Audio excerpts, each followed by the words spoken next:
What's happening, folks? Welcome back to the 182 News YouTube channel. Appreciate you checking out this video.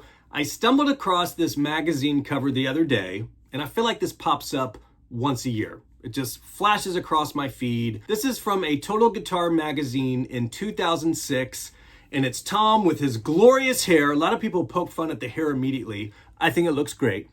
But it's him with the angel wings behind him, and then it says right there on the front, "This is the best record I've ever made."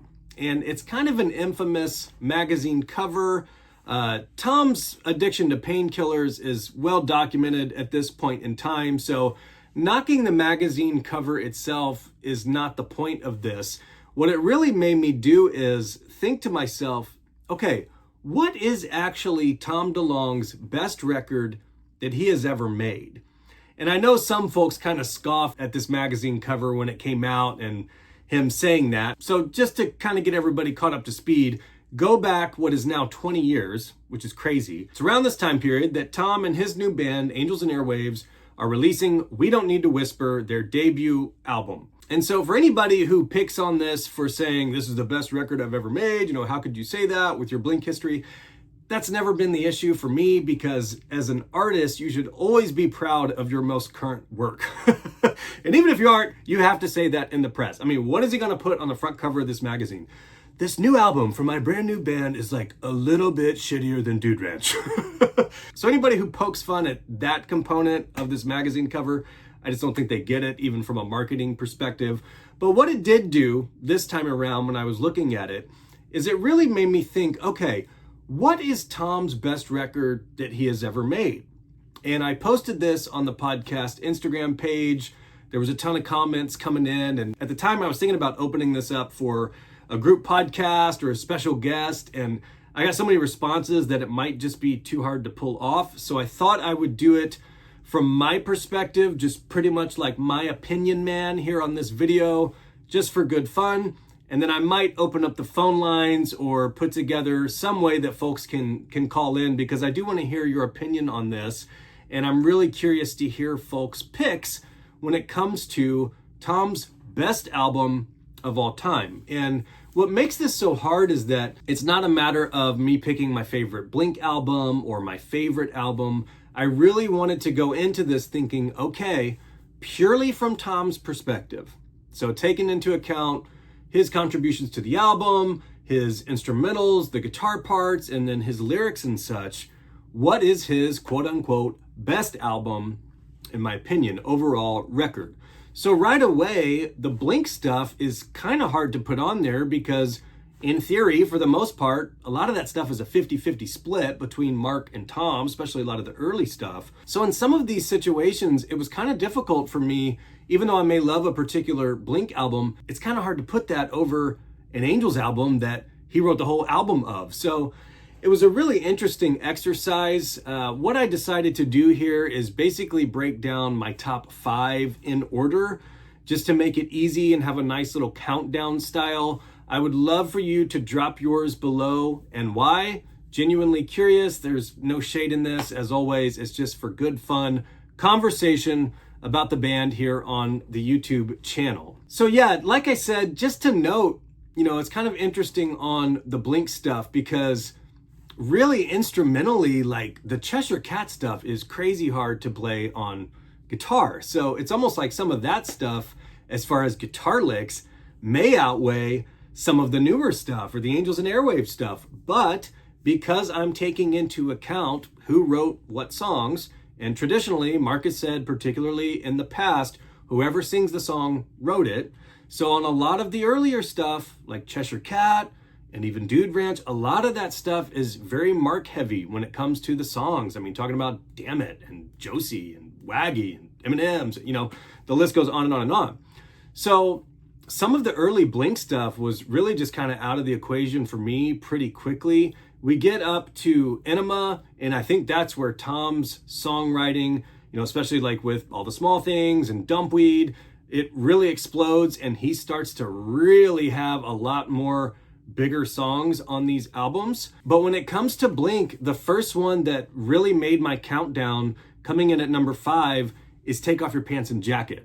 And it's interesting because when I think back to, I guess, that time period coming off of Enema, you know, the biggest song, All the Small Things. But I just think as far as instrumentals go and like lyrical content, I'm not going to put Enema over Takeoff because of Dumpweed and Anthem and All the Small Things. I think when you stack it up to the more Tom heavy songs on Take Off Your Pants and Jacket, I mean, you're talking Anthem Part 2, Stay Together for the Kids, incredibly powerful. You're talking Reckless Abandon. So as far as kind of that older era of Blink, from that 99 through 2003 time period right there, I've got Take Off Your Pants and Jacket coming in at number 5.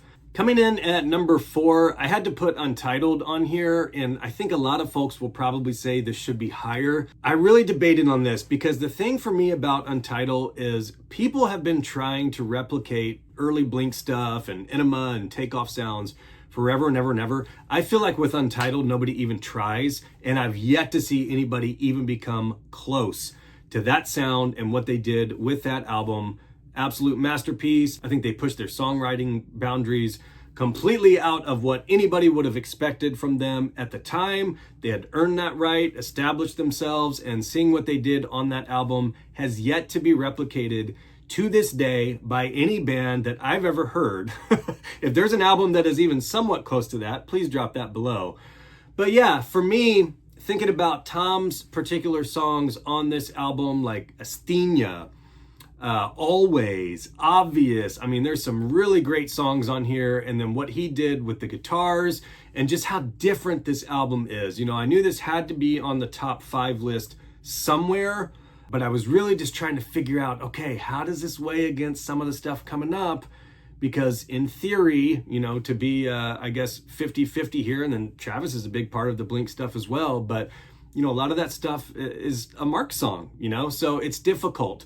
But I've got Untitled coming in at number 4. So coming in at number 3, I have Angels and Airwaves, I Empire. And this is a really, really killer album. It had been a minute since I had revisited Angels and Airwaves stuff. I get on these AVA kicks where I'll go months without listening to Angels, and then I'll just be on an Angels and Airwaves kick, and I'll listen to all these albums in full.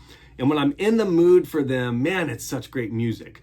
And I really, really enjoyed this album. And I think from Tom's perspective, lyrically, this album rules. I mean, with Breathe and Heaven, it's got one of my favorite Angels and Airwaves songs on there, Secret Crowds.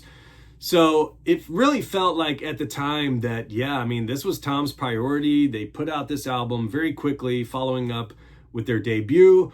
And at the time, I mean, this felt like where Tom wanted to be and what he was wanting to write. And it was just different. I mean, spoiler alert, we're going to get into it a little bit more. And I know with Angels and Airwaves, it can be divisive. You know, I know hardcore Blink fans who love it, some who like it more than Blink, some who hate it. So I understand. But for me, as far as lyrics and just, I guess, ambitions and what he was doing at the time and just the sounds, it's very, very unique. And I think this album is a really, really great album from Tom, front to back. So yeah, I've got I Empire coming in at number 3. Coming in at number 2, I put Boxcar Racer. And it's really tough for me on this one because of Boxcar Racer, we got Untitled. So I was going back and forth in my mind. I'm like, gosh, how do I put an album that kind of had to be made to get to this one ahead of it, per se? But this is where I think it's critical when it comes to the question at hand. I mean, these are all Tom songs. So just based on how many tracks are on the album, and they're all him. But yeah, I just remember being blown away by this album when it came out. I just re-listened to it. It still rules. It's heavy. It's way more angsty. It's way more punk, obviously intentionally. But it's just fascinating to me, man, coming out of Take Off Your Pants and Jacket. It's such a natural evolution. And then we see what's coming next with Untitled. I just almost wish it could have just been a Blink album. But it is what it is. The rest is history. It's the only one we got from them. I think it still stands up to this day.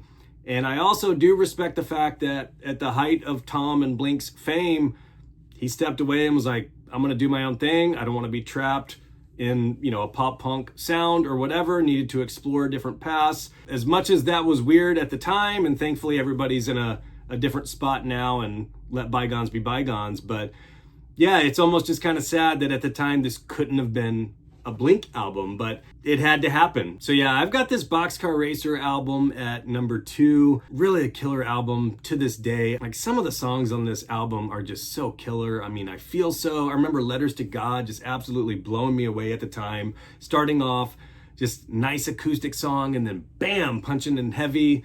So killer. I think The End With You is one of the most underrated songs and riffs ever in Tom's discography. Just such a banger. And yeah, that's coming in at number 2 for me. I would think this is going to be on most folks' top 5, but we'll see. Drop them below. So coming in at number 1, it's kind of crazy. Tom was right. I should have had the t-shirt.